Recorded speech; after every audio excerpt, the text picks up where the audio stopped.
Olhe para um crucifixo agora mesmo. Pode ser o que está na parede da sua sala, o que fica acima do altar da sua parede, ou aquele pequeno que sua avó colocou na entrada quando você era criança. Observe com atenção as mãos de Cristo. Veja exatamente onde os pregos entram. Gravou essa imagem? Muito bem. Agora preciso te dizer algo que vai mudar para sempre a forma como você olha para aquela imagem e para toda a história por trás dela. Durante quase 1500 anos, cada pintura, cada escultura, cada vitral de catedral no mundo inteiro reproduziu esse mesmo detalhe de uma maneira que a medicina e a arqueologia provam ser anatomicamente impossível. E o mais perturbador não é o erro em si, é que havia razões muito precisas para que esse erro nunca fosse corrigido. Razões que eu encontrei rastejando pelos arquivos do Vaticano, lendo os papiros médicos do século I e segurando nas minhas próprias mãos a fotografia de um osso humano descoberto numa encosta de Jerusalém, com um prego de ferro ainda cravado nele, 2000 anos depois. Eu tenho pelo menos 2 loopes abertos para você neste exato momento. Primeiro, onde os pregos realmente foram cravados no corpo de Cristo, e a ciência é clara sobre isso. Segundo, e esse vai te tirar o sono. Quem tinha interesse em que a verdade permanecesse enterrada e por quantos séculos isso funcionou? Não vou te deixar esperando muito. Mas primeiro você precisa entender a máquina que criou aquele instrumento de morte. Porque sem entender Roma, você não consegue entender o silêncio que ela deixou para trás. Antes de continuar, quero pausar por um momento, porque você que está aqui neste canal faz parte de algo muito maior do que um simples vídeo. Eu oro por cada inscrito neste canal. Eu leio seus comentários. Eu os levo ao Senhor toda manhã. Se você ainda não se inscreveu, faça isso agora. Entre nessa família. Senhor, peço neste momento que o Espírito Santo abra os olhos e o coração de cada pessoa que está assistindo a este vídeo. Que o conhecimento histórico e arqueológico que vamos percorrer juntos não seja apenas informação intelectual, mas um encontro real com a carne e o sangue do que Cristo suportou por cada um de nós. Amém. Agora, deixa eu te mostrar o que encontrei. Roma, do primeiro século, não era apenas uma cidade, era uma máquina. Uma máquina administrativa, militar e judicial que mantinha controle sobre 50 a 60 milhões de pessoas espalhadas por 3 continentes, da Britânia ao Egito, da Espanha à Mesopotâmia. E para manter esse controle sobre uma extensão tão vasta de território e de povos tão diferentes, Roma precisava de algo que todo regime de terror precisa: um instrumento de medo visível, público, inegável. Algo que os súditos vissem nas estradas, nas entradas das cidades, nas colinas fora dos muros. A crucificação não era apenas uma pena de morte, era teatro público. Era uma mensagem escrita em carne e sangue, direcionada a qualquer pessoa que pensasse em desafiar a ordem romana. O historiador e orador Cícero, escrevendo no século I a.C., chamou a crucificação de Summum Supplicium, o suplício supremo, o mais cruel e o mais horrendo de todos os tormentos conhecidos. E Cícero não era homem de hipérboles. Flávio Joséfo, o historiador judeu do primeiro século que foi contemporâneo dos apóstolos e que escreveu para a audiência romana, registrou nas suas guerras judaicas que durante o cerco de Jerusalém, em 70 depois de Cristo, os generais romanos crucificavam até 500 judeus por dia ao redor dos muros da cidade. 500 por dia. Joséfo escreve que faltou madeira para os cruzes e espaço para os corpos. Isso não é poesia. Isso é testemunho ocular de um homem que estava presente. Mas aqui está algo que a maioria das pessoas nunca para pensar, e que é a chave para entender tudo o que vem a seguir. Os romanos nunca escreveram um manual sobre como crucificar alguém. Nunca. Não existe nenhum documento oficial romano descrevendo o procedimento técnico da crucificação. Nenhum tratado jurídico, nenhum manual militar, nenhum registro médico. E a razão é exatamente aquela que Cícero expressou. A crucificação era tão infame, tão vergonhosa, reservada a escravos e criminosos das classes mais baixas, que nenhum cidadão romano de bem poderia sequer imaginar passar por ela. Cícero escreveu que o simples nome cruz, nunca deveria ser pronunciado na presença de um homem livre e de boa família. Era uma palavra obscena, uma palavra que você não dizia em boa companhia. Esse silêncio documental é a primeira peça do que Roma escondeu, não por conspiração deliberada, mas por desprezo aristocrático. O mecanismo exato de como se prendia um homem a uma cruz era conhecimento prático dos soldados, passado de um esquadrão ao seguinte de forma oral, nunca escrito, nunca sistematizado, nunca preservado para a posteridade. E esse silêncio criou um vácuo de 2000 anos, que a imaginação cristã preencheu, nem sempre com precisão histórica. Agora deixa eu te apresentar um homem que a história não deveria ter esquecido. Pierre Barbet. Cirurgião francês, católico devoto, chefe do serviço de cirurgia do Hospital Saint-Joseph em Paris, na primeira metade do século XX. Em 1932, Barbet começou um experimento que muito poucos cirurgiões teriam a coragem ou a disposição de realizar. Ele estava estudando o sudário de Turim e uma coisa o perturbava profundamente. Algo que qualquer pessoa que olha o sudário com cuidado percebe, mas que poucos conseguem explicar. As marcas de sangue não aparecem nas palmas das mãos. Aparecem nos pulsos. Mais especificamente, numa região anatômica que os cirurgiões chamam de espaço de Destot. Uma cavidade natural entre os 8 pequenos ossos do carpo, que forma algo parecido com um túnel perfeito pelo qual um prego poderia passar sem fragmentar o osso. Barbet decidiu testar sua hipótese usando cadáveres de membros amputados, obtidos eticamente de cirurgias hospitalares. O que ele encontrou foi devastador para 15 séculos de iconografia cristã. Quando ele cravou um prego exatamente na palma, precisamente como 1000 anos de crucifixos e pinturas mostravam, e aplicou peso equivalente ao de um corpo humano adulto, de 70 a 80 quilos, a mão não segurou.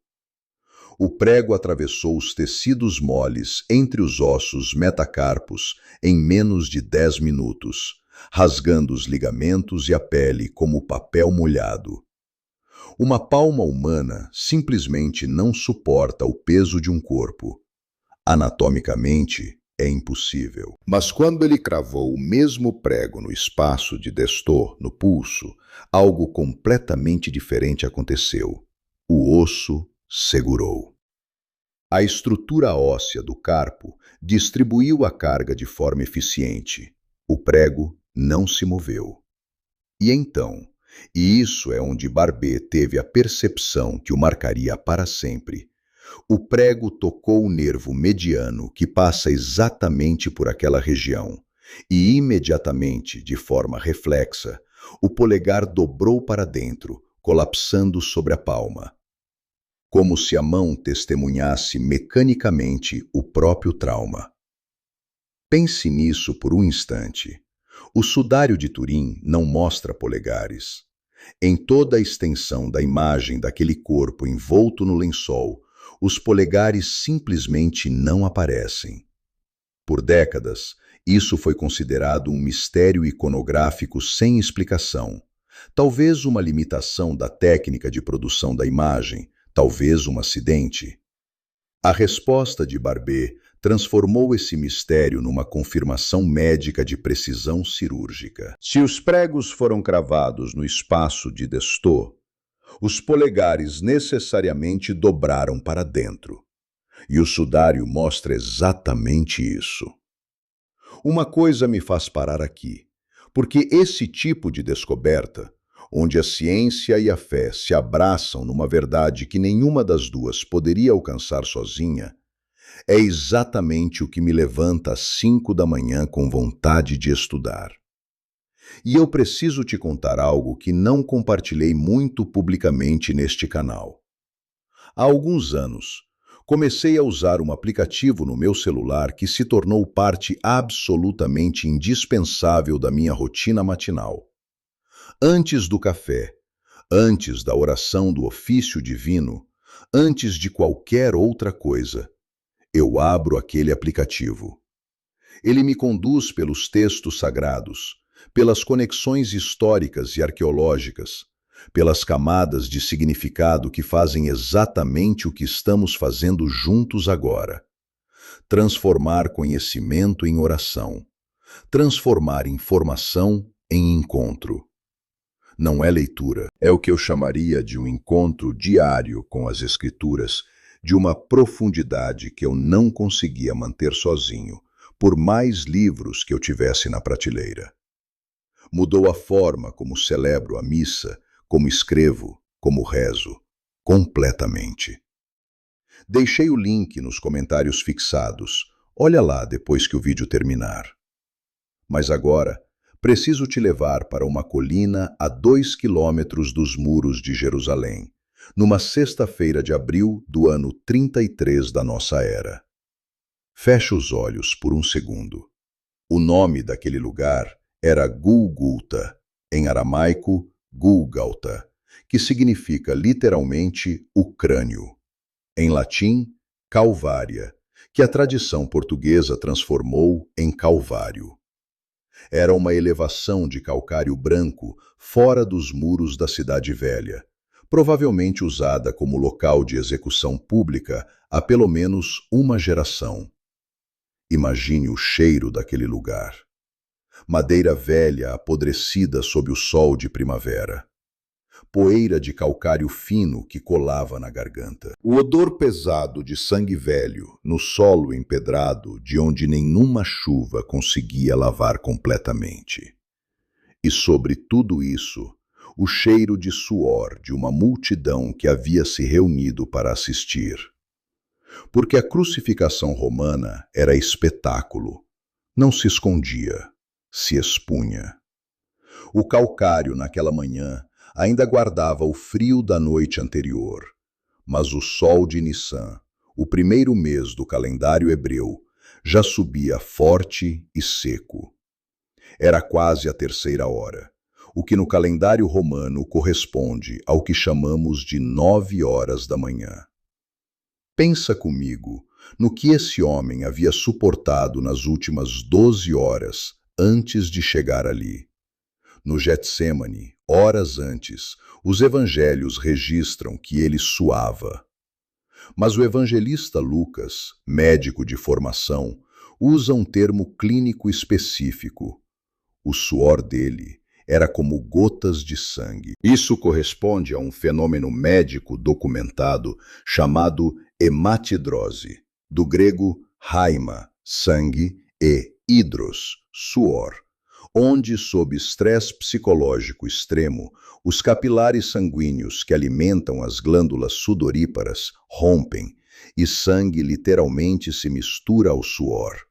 É uma condição real, registrada na literatura médica, que ocorre em estados de terror absoluto. O corpo de Cristo já estava em colapso clínico antes da primeira pancada. A flagelação veio depois. O flagrum romano não era um chicote simples. Era um instrumento de múltiplos braços de couro, cada um terminando num pedaço de metal ou osso trabalhado, os halteres, que ao impactar a pele não apenas cortavam, mas arrancavam. Cada golpe criava múltiplas lacerações profundas. A pele das costas, dos ombros, das pernas ia sendo removida em camadas. A lei judaica limitava os açoites a 39, 40 menos 1, para garantir que nunca ultrapassasse 40 por erro de contagem. Roma não tinha limite. Havia casos documentados de homens que morreram durante a flagelação antes de chegar à cruz. E depois da flagelação, o patíbulum. A viga horizontal de madeira que o condenado carregava pelos ombros e braços atados até o local de execução. O patíbulum pesava entre 30 e 40 quilos. Os ombros de Cristo estavam em carne viva. Cada passo de volta do pretório ao Calvário, cerca de 6 a 800 metros, o madeiro pesando sobre as feridas abertas. É por isso que Simão de Cirene foi recrutado para ajudar a carregar. Não foi um gesto de misericórdia romana, foi pragmatismo. O condenado não podia morrer antes de chegar à cruz. Isso privaria o espetáculo do seu propósito. O stipes, a viga vertical, ficava permanentemente fincado no Calvário, reutilizado execução após execução. Havia ali um entalhamento, um encaixe talhado na madeira velha e manchada, que recebia o patíbulum quando chegava o momento da montagem. O crucificado era deitado sobre o patíbulum no solo. E aí? Aqui está o momento que importa para tudo o que estamos discutindo. Os pregos. Ferro forjado, de secção quadrada, entre 12 e 18 centímetros de comprimento, com cerca de 1 centímetro de espessura na cabeça, afinando para uma ponta. Sabe como sei essas dimensões com razoável precisão? Por causa de um homem que viveu há 2000 anos e cujos ossos dormiam numa encosta ao norte de Jerusalém, esperando que alguém os encontrasse. Em 1968, trabalhadores da construção civil que preparavam terreno para apartamentos no bairro de Givat Hamivtar, ao norte de Jerusalém, esbarraram em câmaras funerárias escavadas na rocha. O arqueólogo Vassilios Tsaferis liderou a escavação de emergência. Encontraram 15 ossuários, aquelas caixas de pedra calcária onde judeus do primeiro século depositavam os ossos dos seus mortos depois que a carne se decompunha. Um deles trazia a inscrição: Yehohanan ben Hakol. Yehohanan, filho de Hakol. E quando os arqueólogos abriram aquele ossuário específico, encontraram algo que não esperavam. Um calcânio, o osso do calcanhar, com um prego de ferro ainda cravado lateralmente através do osso. O prego media 18 centímetros de comprimento. Na ponta dobrada do prego havia vestígios preservados de madeira de oliveira, o que indicava que o prego havia atravessado o calcanhar, passado por uma pequena tábua de madeira e dobrado quando impactou o estipes de oliveira, tornando a remoção extremamente difícil. A família de Yehohanan havia sido suficientemente influente para conseguir a permissão dos romanos para retirar e sepultar o corpo. Provavelmente, o prego não pôde ser removido sem destruir o osso. E assim ele permaneceu, 2000 anos encravado no calcânio de um homem crucificado, dormindo numa caixa de pedra, esperando uma terça-feira de 1968 para confirmar ao mundo o que os evangelhos sempre descreveram. Esse é o único vestígio arqueológico direto de uma crucificação romana que sobreviveu até hoje. Um único, em toda a história do mundo. Porque os corpos eram normalmente abandonados nas cruzes, presas para os corvos e os cães, como parte do aviltamento intencional.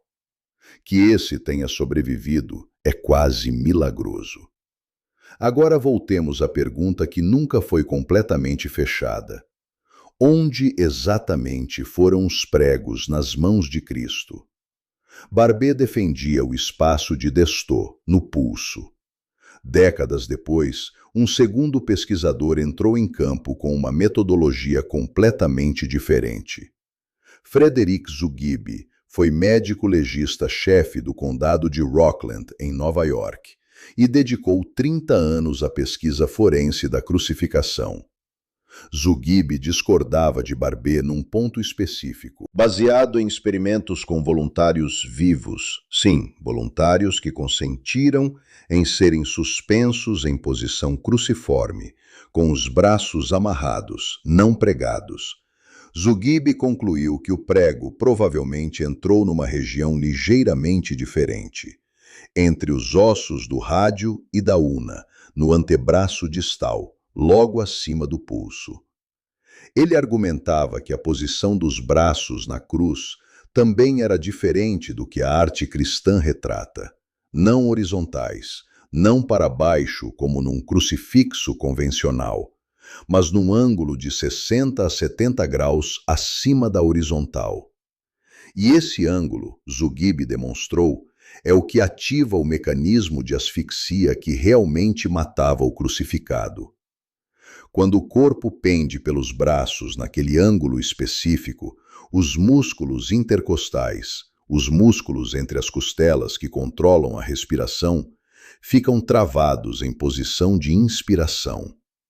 A pessoa consegue inalar o ar, não consegue exalar. Para respirar, para liberar o ar dos pulmões, o crucificado precisava empurrar para cima usando os pés, aliviando a tensão nos braços e liberando o diafragma para se mover.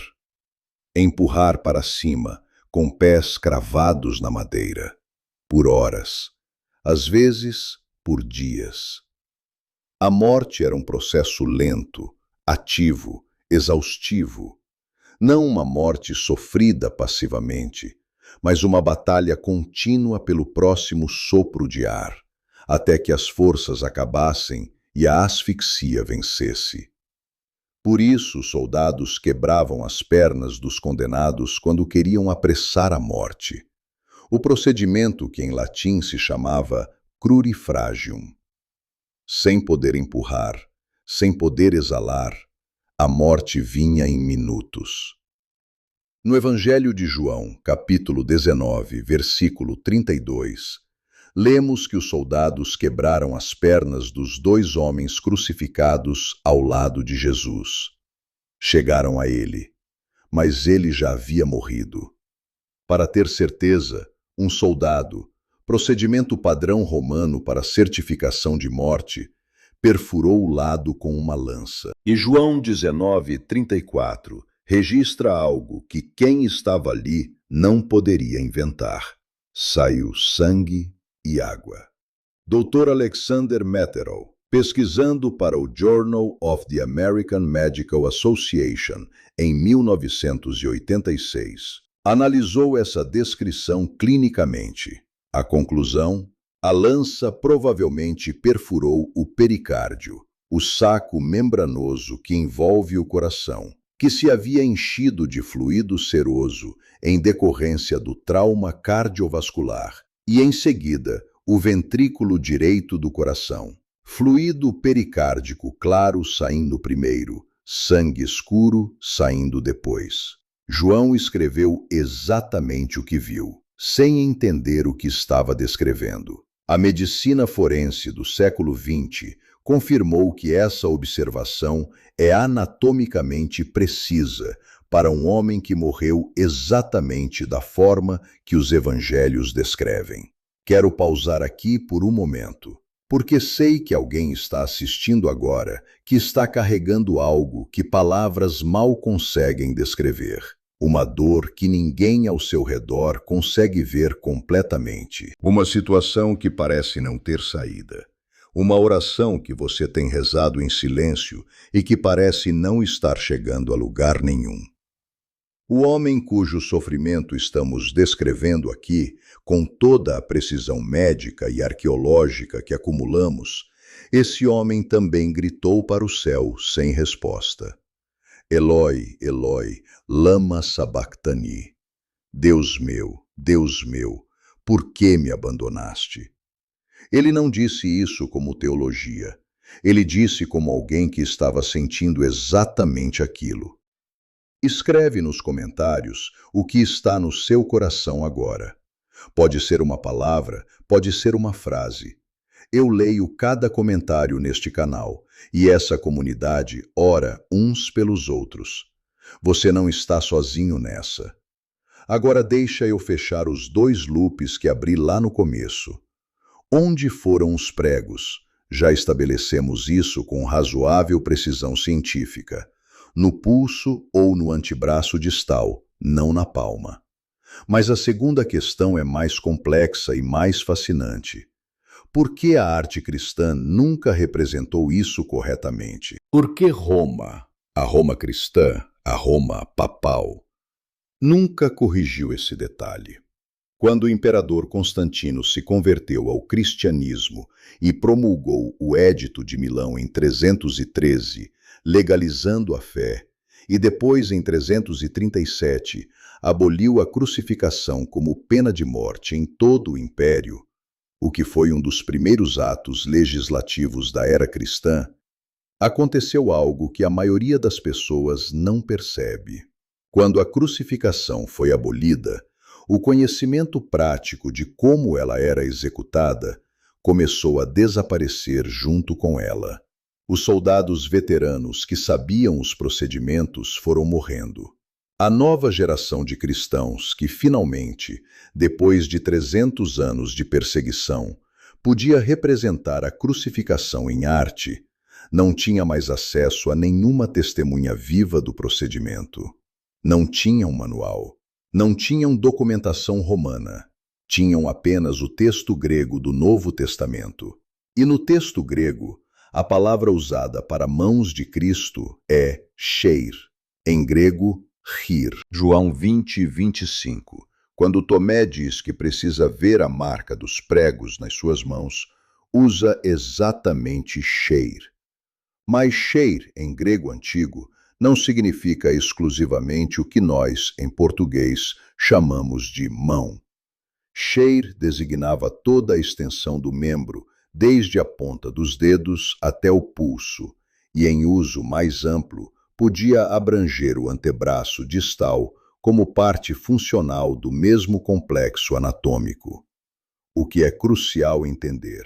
Em grego antigo, não existia uma palavra específica para pulso.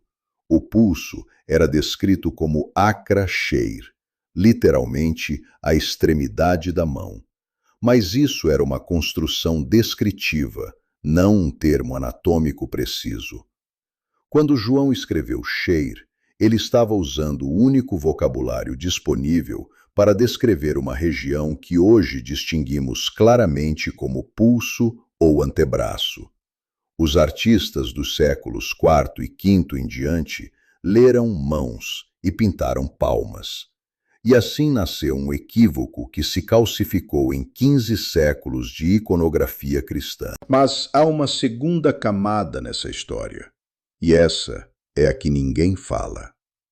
No século XIII, São Francisco de Assis recebeu os estigmas, as chagas de Cristo marcadas sobrenatural e fisicamente em seu próprio corpo, nas palmas das mãos, não nos pulsos.